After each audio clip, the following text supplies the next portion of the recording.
This is my story and the beginning of yours.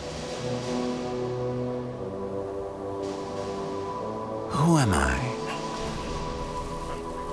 What is happening to me?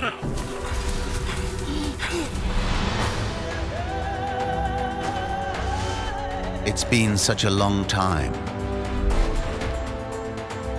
I've forgotten my past.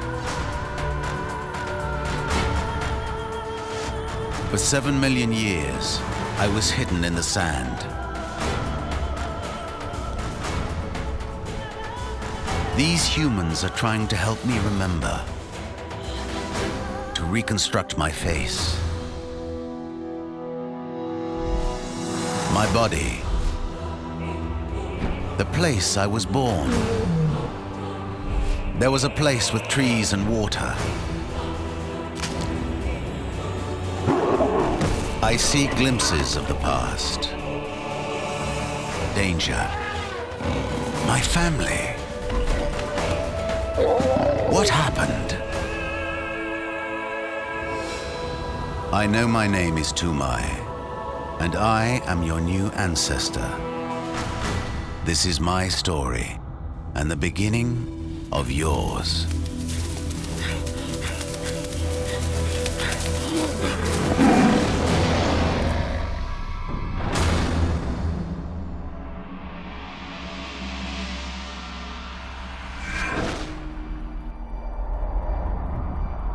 "7 million years. It's hard to imagine. I come from 230,000 generations before you.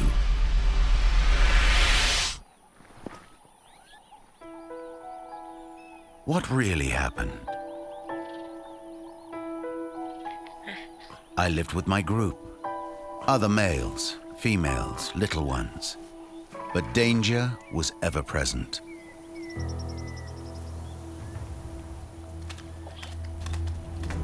At any moment, death could leap out and snatch us.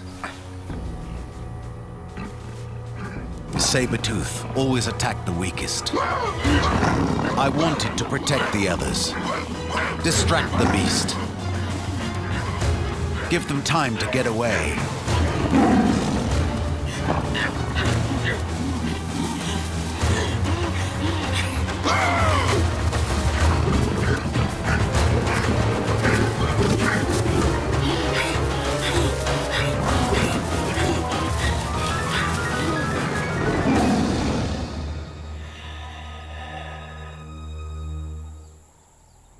I could have disappeared from the face of the earth forever. The ground swallowed me up. I became a fossil.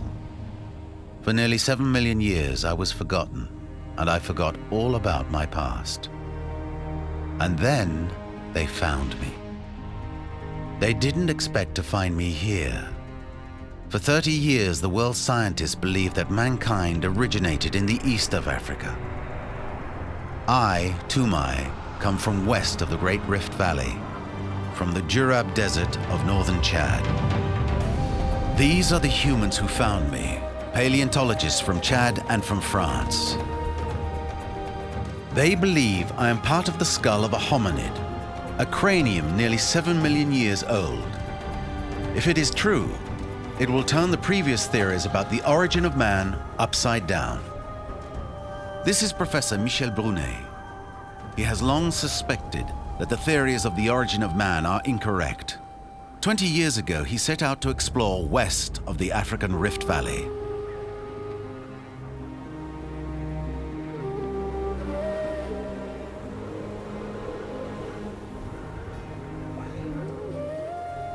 Michel and his team discovered the first hominid fossil in Central Africa, the jaw of an Australopithecine. He is named Abel, and he is 3.5 million years old. Then in 2001, they found me, Toumaï. I could be the oldest known ancestor of mankind. The first human being I ever set eyes on was Ahunta Jim Dumelbai, one of the Chadian scientists in Michel's team. When I dug it out, I turned it over and over just looking at it. But I still didn't realize what it was. Then when I turned it this way up, I saw the two eye sockets and the nasal cavity.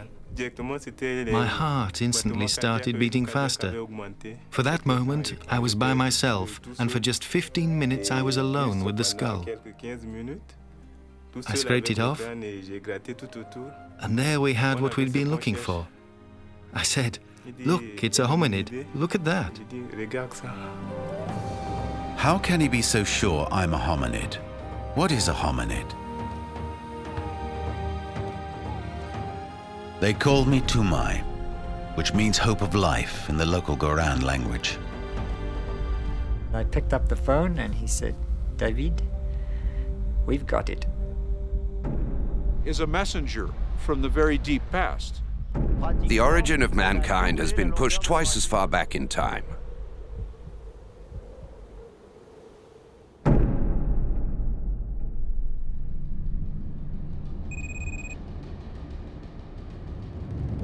Some scientists held to the previous theories. They doubted that I was the skull of a hominid. Michel Brunet has set out to prove that I am. First stop, the synchrotron, an extraordinary machine which generates an X-ray beam 1,000 billion times brighter than conventional X-rays. It's like a scanner and can produce the precise images of me Michel needs. There is a problem, you see. I am an almost complete skull, except that my lower jaw is missing. But I've been squashed down one side and bits of the ground have stuck to me. The first step in determining what I am is to restore my true shape and to work out what is really part of me and what isn't. What's Toumaï and what's not Toumaï? The engineer points out my canine, my two premolars, and the three molars. He seems to find it interesting that each of the two premolars has 3 root canals. Which is, of course, a primitive feature inherited from the common ancestor shared by both chimpanzees and humans. So does that mean I'm a bit like both? Second step. The professor asked another group of specialists to make a virtual reconstruction of me.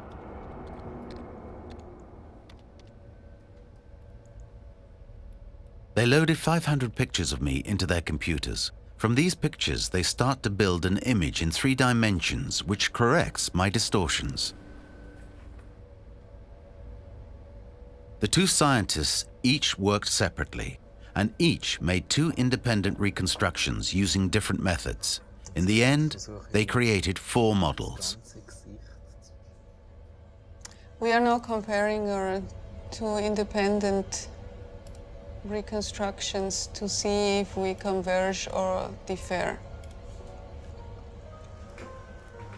Now Michel can study the results. The 4 models are strikingly similar. In particular, they make it possible to determine precisely how far the flat plane at the back of my cranium, what they call the nuchal plane, was inclined backwards. Apparently, hominids and great apes differ in this respect. So this is an important clue. They compare me to the great apes. That's me, in the middle.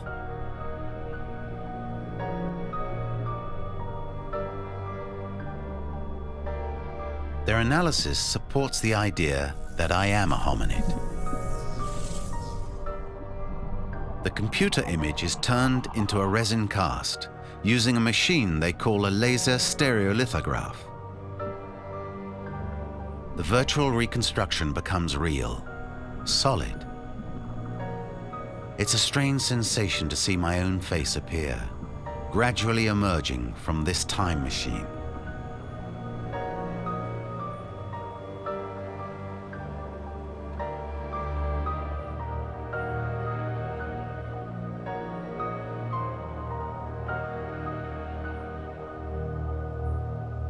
So this is what my proper shape is.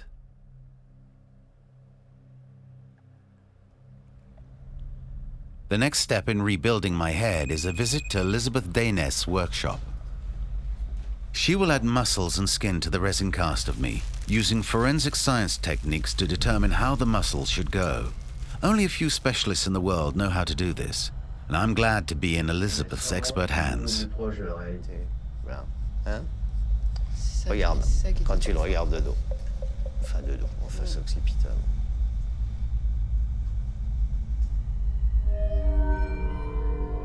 It looks like we might be here for some time. I can't wait to see what I really looked like.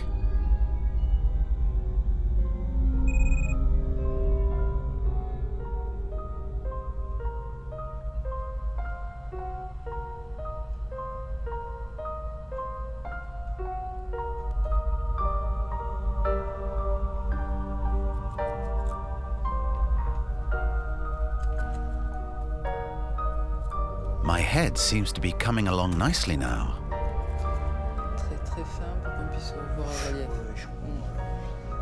Professor Brunet watches over every stage and checks that each minute detail is scientifically accurate. The aim is to have a more pointed canine, one that would be a bit longer than the others.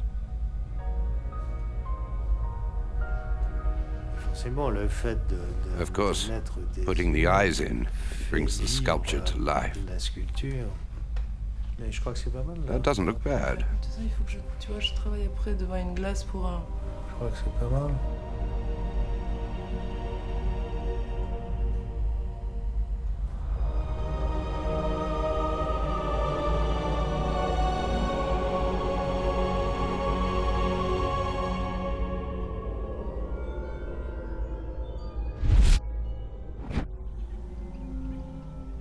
Is that really what I looked like?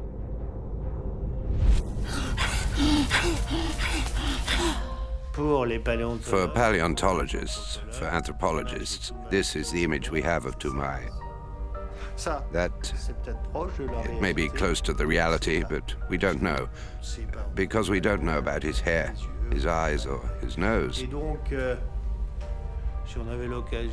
But if we had the chance to bump into Toumaï as we were leaving your studio, maybe we would find that he wasn't so very different from that. Maybe not.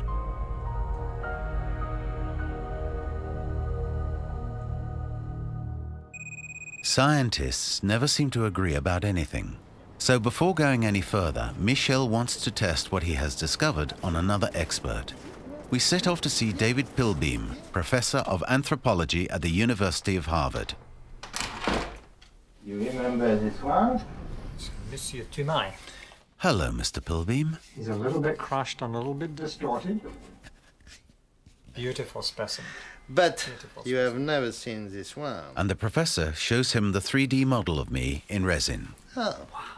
Mm-hmm. Ah, this is what Zolli did? Yeah. And Marcia? Yeah. Fantastic. Yeah, good work. A good biped, I think. It's a big surprise. And these enormous brow ridges. Yeah. Yeah. Clearly a male. Yeah, clearly a male. If this is a female, I wouldn't want to meet the male on a dark night. Well, of course I'm a male. I could have told them that. This, something completely new. And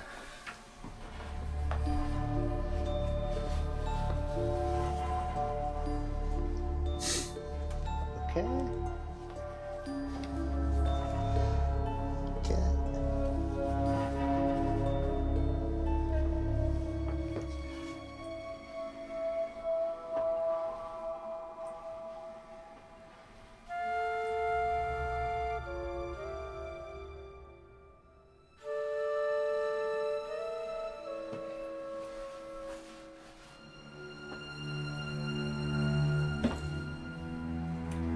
It's beautiful. He's very handsome.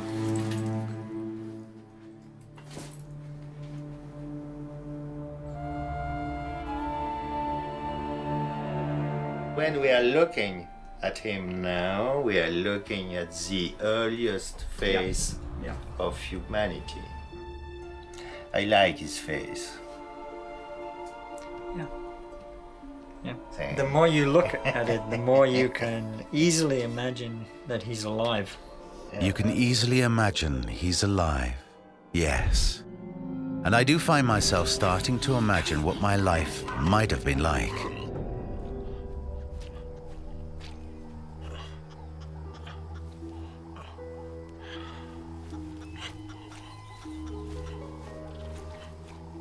Did my body look something like this, perhaps? And what kind of world did I live in?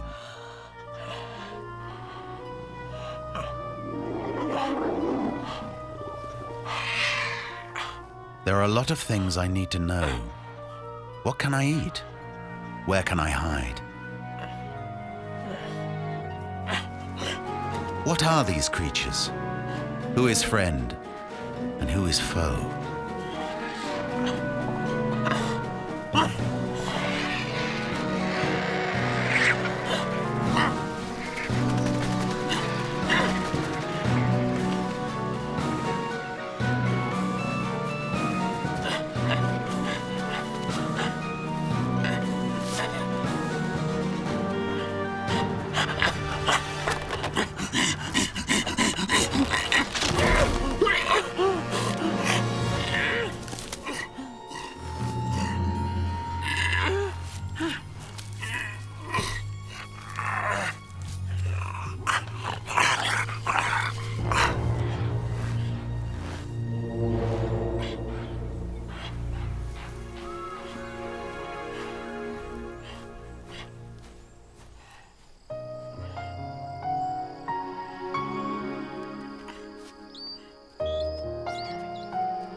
I don't know. There are some things here that don't seem right. By letting my imagination run wild, I'm getting ahead of myself. There are many things Michel still doesn't know about me, and that we're both impatient to find out. Having got this far, I'm embarrassed to ask, but what is a hominid when you get down to it? What makes a hominid different from an ape? Apparently, hominids have small canines and walk upright on 2 feet. When most animals walk, all primates, they hold their heads so that the eyes are looking forward. In addition, the foramen magnum, this hole, is pretty much always perpendicular to the orientation of the neck. It can only move about 10 degrees. So if you put Toumaï's head on a chimpanzee's body, its eyes would always be pointing downwards. It would have to crane its neck to look forward.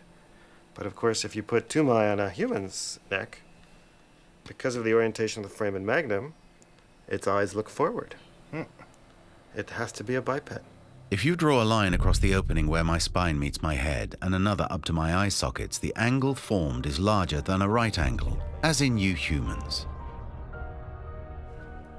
But what other hominid characteristics do I have that could show once and for all, beyond any shadow of a doubt, that I am not an ape? The 2 professors sit themselves down in a room with a lot of different skulls. Great apes, chimpanzees and gorillas, and hominids.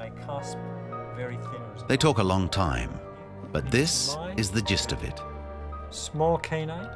My upper canine is small in size. It's worn down at the point in the same way your human canines tend to do. My face is shorter and flatter than those of the great apes, and my brow ridge, which Mr. Pilbeam has so admired, is very pronounced. Lastly, there is the backward tilt of my nuchal plane. They don't look like African ape. We must be quite close to the split of chimps and humans, surely.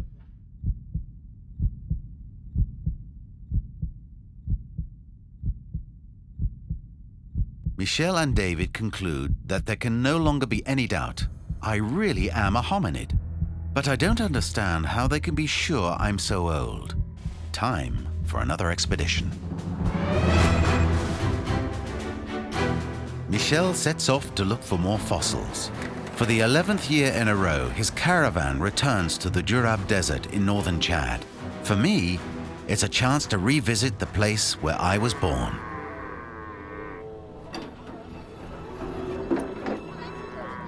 The jeeps stop at Salal, the last village outpost on the edge of the vast, empty Djurab.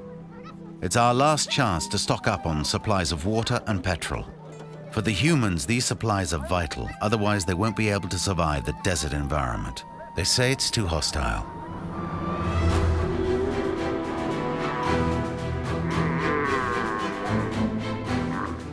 And we're off.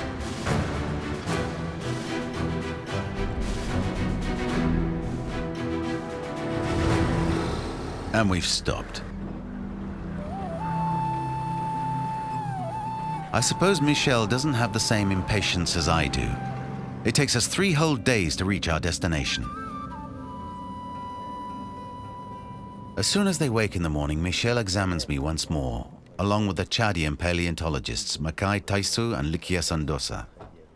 They have been important members of the expedition team for 10 years, and the fossils found here will be delivered into their care.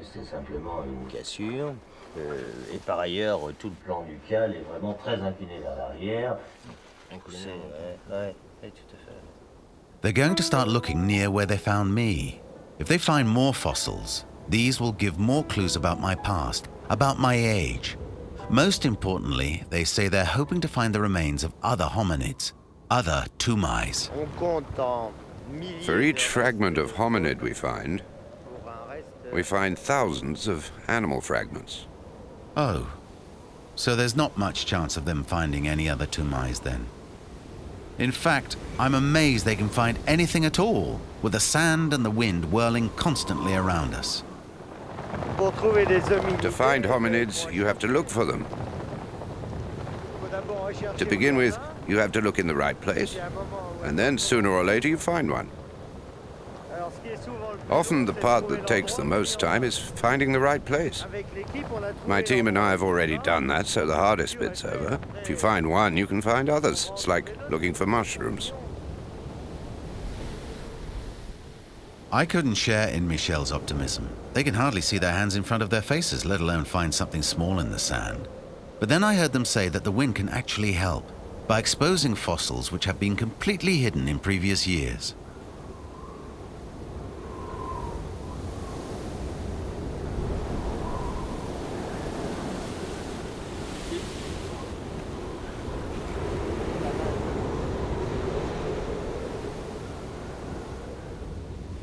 The main thing is to be able gradually to put the pieces together, but the piece we find this year may not fit with the pieces we've already got.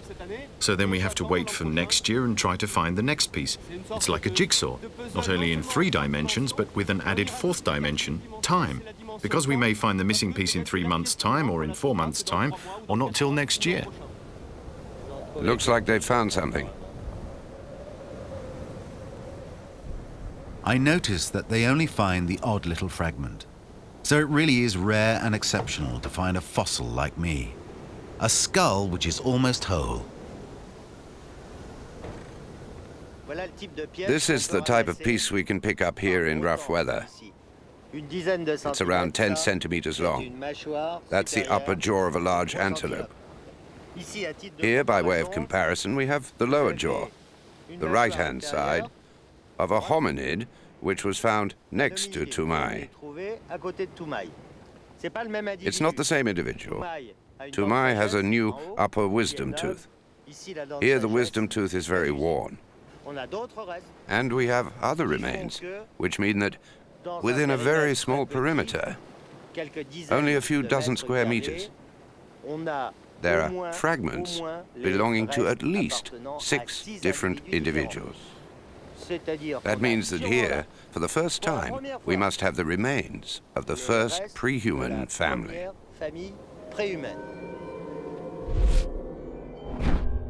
So there are other Toumaïs. But where?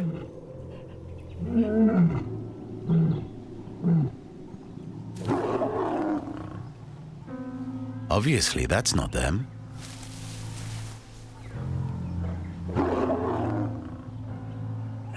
Other Toumaïs? And Michel thinks that we might have known each other, that we might have been like a family. I wonder what it would have been like.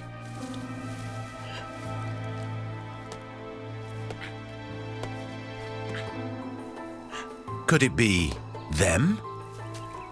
I think they do look like me.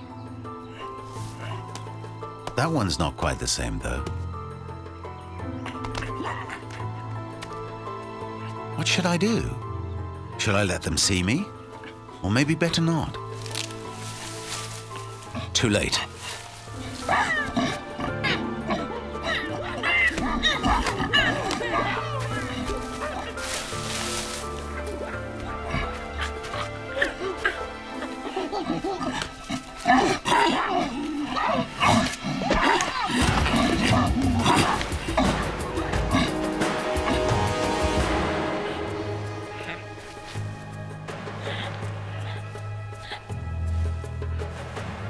I understand now. The smaller one is a female. Yes, she's definitely different.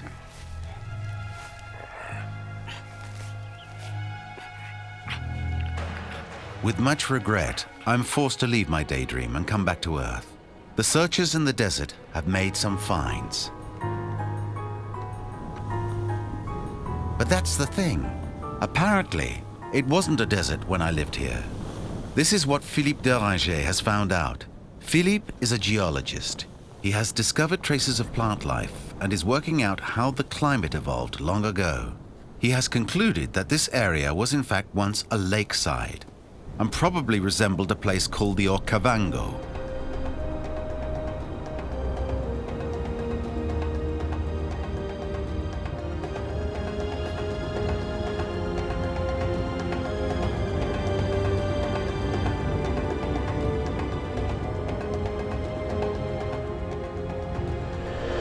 The Okavango River has this peculiar characteristic. It never flows into a sea or an ocean. In Botswana, its waters spread out over the sandy plains of the Kalahari Desert and form a vast delta. It is made up of a succession of shallow lakes, watercourses lined with forest and wooded savanna. Michel and I traveled to the Okavango to find out whether it does resemble the place I used to live. By studying the right type of habitat and the creatures in it, Michel can judge more clearly how I lived, what I ate, what threats there were to my survival.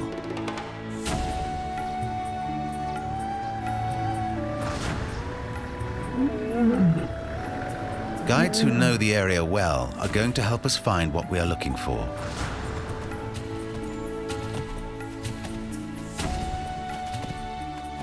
Many scientists believe that the early hominids started to walk upright because their habitat had changed. Instead of living in forests, they were adapting to the open savanna. Michel thinks that the story is more complicated and that I lived in a wooded environment. But can we find an environment like that? One which would give me protection and provide me with the right types of food?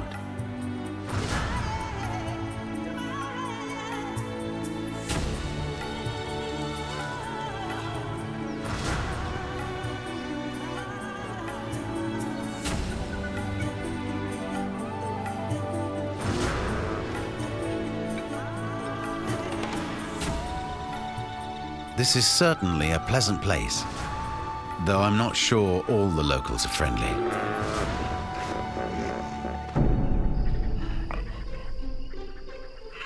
The fieldwork is paying off. With all this new information, I can imagine that distant past time more clearly. But there are some things I still don't understand. What did early hominids do when it was time to sleep? Where would we be safe? Apparently, chimpanzees sleep in nests up in the trees. Did we?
I can see that it might be a good idea to sleep in a nest. Now I think about it, there must be a lot of dangerous animals about, much bigger than me. I begin to wish I were back in the daylight again.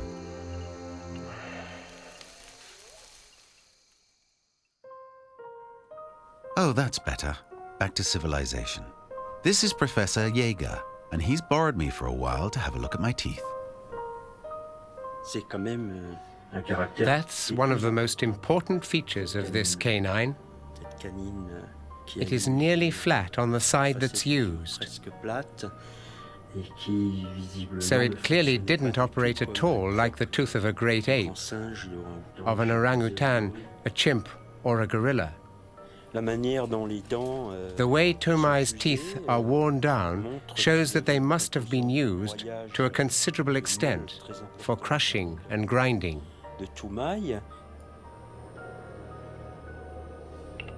So even the kind of teeth I have show that I am not an ape. I was able to eat tougher types of food. But what exactly? I try to imagine all the delicious things I could have eaten. The others had some very clever ideas.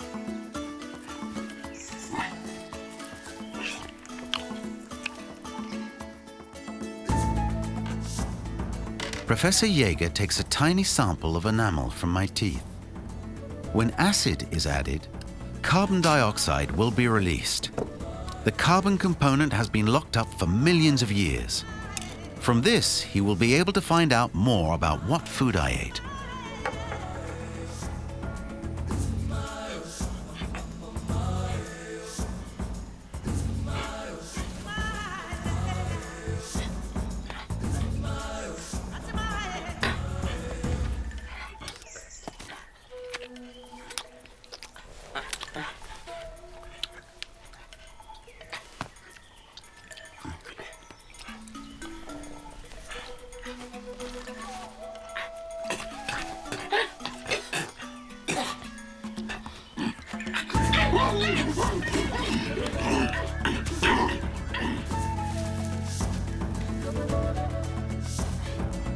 Professor Jaeger measures the exact carbon composition released by my tooth enamel. From this, he can deduce whether, for example, I ate grass or leaves. He discovered that I ate all sorts of things: fruit, nuts, new leaves, young shoots, termites, roots, tubers. Food which came from a wooded environment.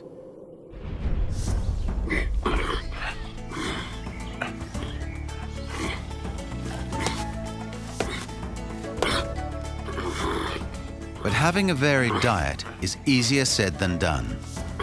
It is, as you might say, a tough nut to crack.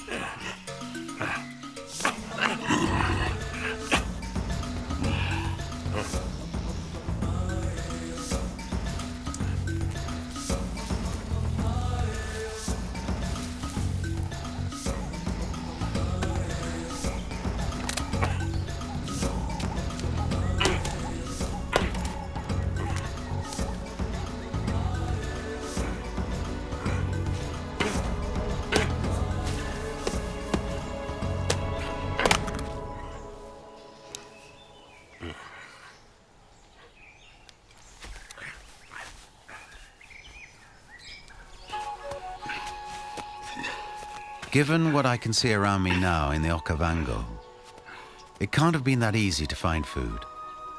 When there was nothing left to eat in our patch of woodland, we would have had to cross the savannah to reach a forest where we could forage a bit more. But that meant taking a terrible risk. Out there's no shelter, and there may be predators about. Now we know what Toumaï ate. But what ate Toumaï?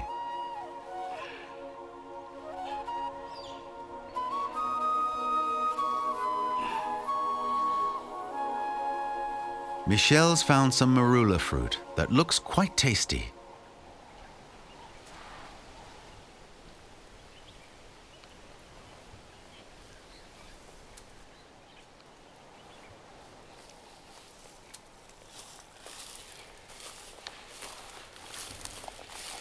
What do you think, Michel? Yeah, it's nice. Yeah. Oh, it's a good ripe fruit. I think if Toumaï arrived here and maybe there was loads on the floor, I think he'd have a feast. Mm-hmm. And after you have a nut? Yeah. From one to another, would he? But the problem here is that you have just this kind of fruit. Yeah, so there's no variety. Yeah. And so when the marula are gone, what does he do then? Yeah. What's this? Too dangerous. Yeah, too dangerous. Too dangerous? What if it is? It's all very well for them to laugh, but if we didn't have enough food, we had to venture out in the open.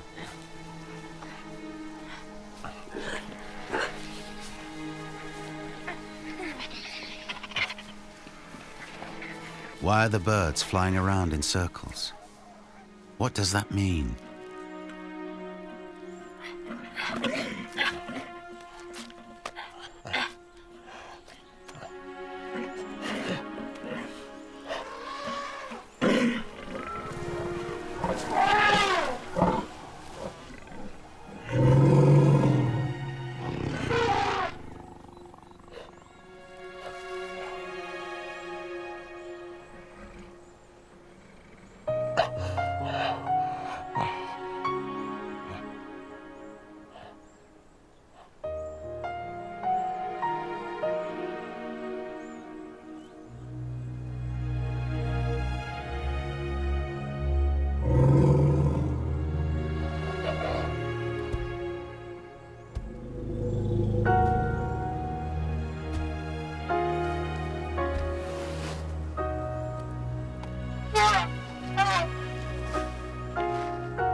That was a close shave. But we're all so hungry and we can't bring down large animals ourselves. We have to take advantage of any food we can get.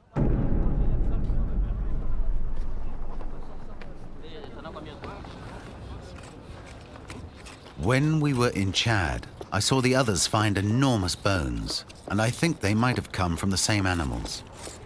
Michel says some of the bones belong to ancestors of the creatures we see today in the Okavango. That's a rather primitive species of elephant we call Anancus. You don't find very many. That's rather an important specimen because it will give us a reference point. So that's a euthecodon mandible, a crocodile already identified at a lot of African sites, and which we know existed between about 9 million years ago and 2 million years ago. But these fragments are important because they show that there were not only backwaters or swamps here, but also running water with lots of fish, lots of potential prey species. After taking them out of the ground, the scientists protect the best animal fossils from my era in plaster. They are very important for determining my age.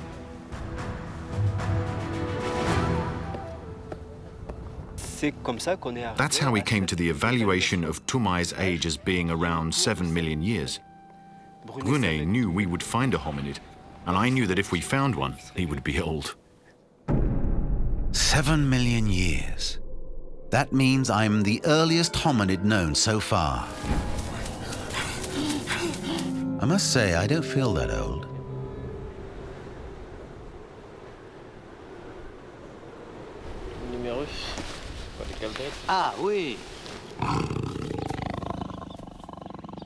It's the humerus of a machairodont, those big cats with upper canines like sabers. It's much bigger than a tiger. That's a beast which weighed over 400 kilograms at least. He was the boss around here. Back in the Okavango, Michel is still trying to identify some prime hominid habitat, a place where I and those like me could have thrived and raised healthy offspring. Here, for instance, you have a place where the trees are very close to the river. For hours, he travels up and down the meandering waterways of the Okavango. Then suddenly, one particular area of vegetation attracts his attention. Lunch. Yeah. It's a little dry.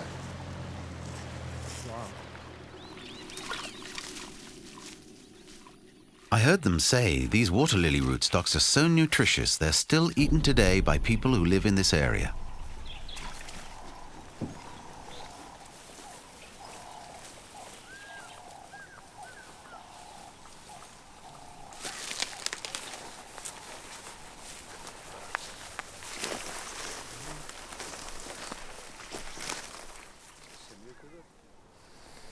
So you have 1, 2, 3, 4, 5. Not so bad. And I guess if the vervet monkeys can live here, then so could Toumaï. It's a nice place. At the time, it's a nice place for baboon. Yeah. Palm trees. So they have a lot. In a very small place. So it's not so bad. Yes, this does look like a lovely place. Now I can really let my imagination run wild. I know life could not always have been easy, but there must have been some nice times. The scientists believe we may have lived in groups similar to those of chimpanzees. Groups of at least 6 members, both females and males, headed by a dominant male.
If Michel only knew what goes on in my mind. I like this story. Now I'm head of the group, and it seems that soon I might have some descendants.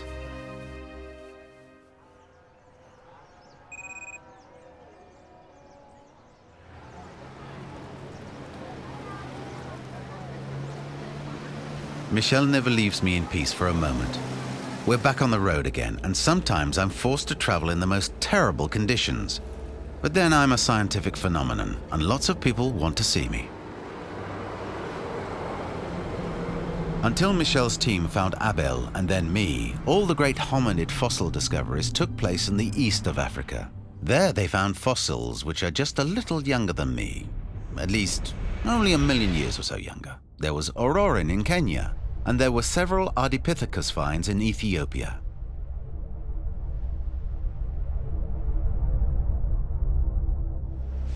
Many of these important hominid fossils are held here at the National Museum of Ethiopia.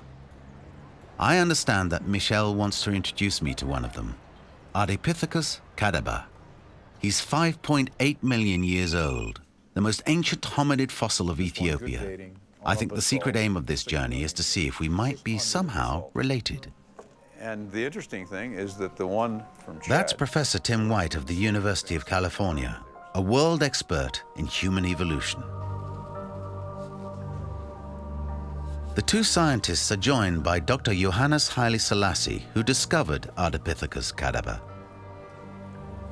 Professor White compares the teeth of Ardipithecus with those of my species and notes that we both have a very similar jaw structure. Which are from the same horizon. He even goes so far as to say that I could be the ancestor of Ardipithecus. This could be a vital clue, implying that hominids may have gradually migrated from West to East Africa. But Michel seems to have some reservations.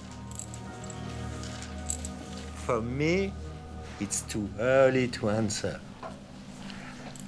I have not enough. You have not enough. We have not enough. It's too early. The scientists have a new surprise for me. They're going to introduce me to another important figure.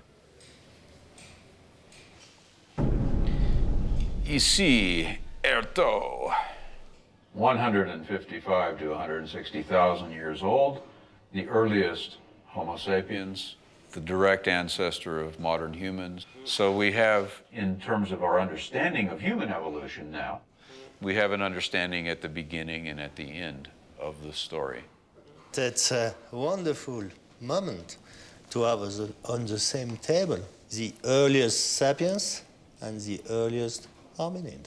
We have not only these endpoints, but we have literally thousands of fossils in the middle. Yeah. Like this one from the Lucy species, a jaw that is incontrovertibly not an ape and also not a human.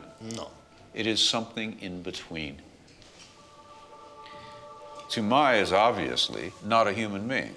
A human ancestor, yes, yeah, because we know the features of its face, particularly its teeth, its basic cranium. It looks like it's on our evolutionary line, but right near the base of the line that would ultimately lead to things like Erto in Ethiopia.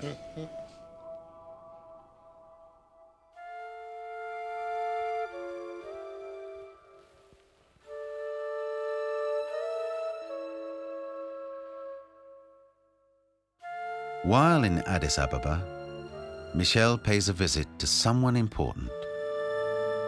Lucy, a small female Australopithecus discovered 30 years ago. For many years, she was the oldest known ancestor of mankind. Now, all that has changed. For Michel, Lucy is an important symbol, because she is situated halfway between you and me on the evolutionary scale. Since she is 3.2 million years old, she is in fact slightly closer to you than she is to me.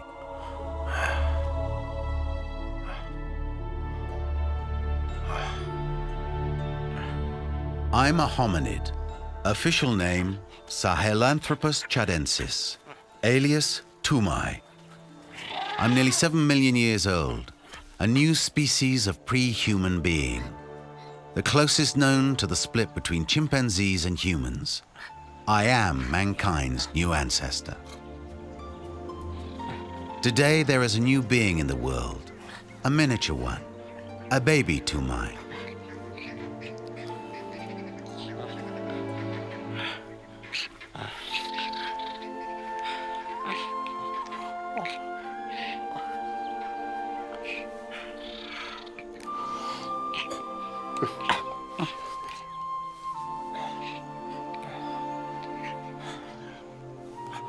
I am the ancestor of mankind. So did Lucy and all the Australopithecines descend from me or from a creature like me?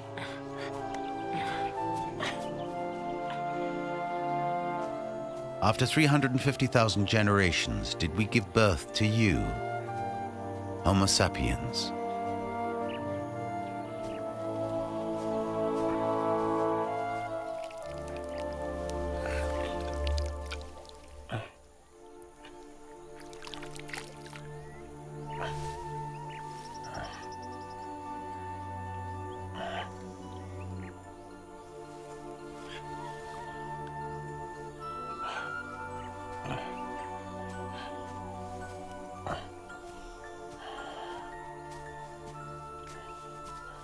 Did my kind, 7 million years ago, have any consciousness of what we were?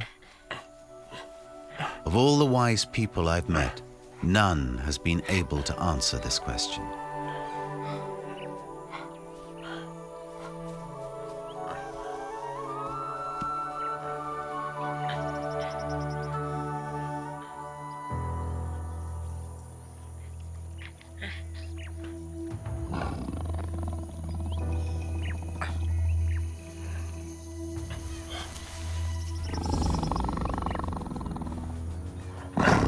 I wanted to save them. I tried to distract the beast, to give them time to get away.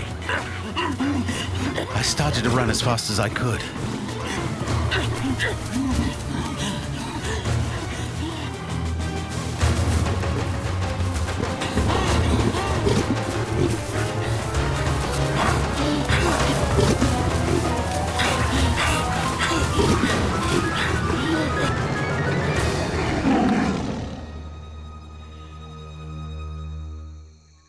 My name is Toumaï. I am your new ancestor. This is the end of my story and the beginning of yours.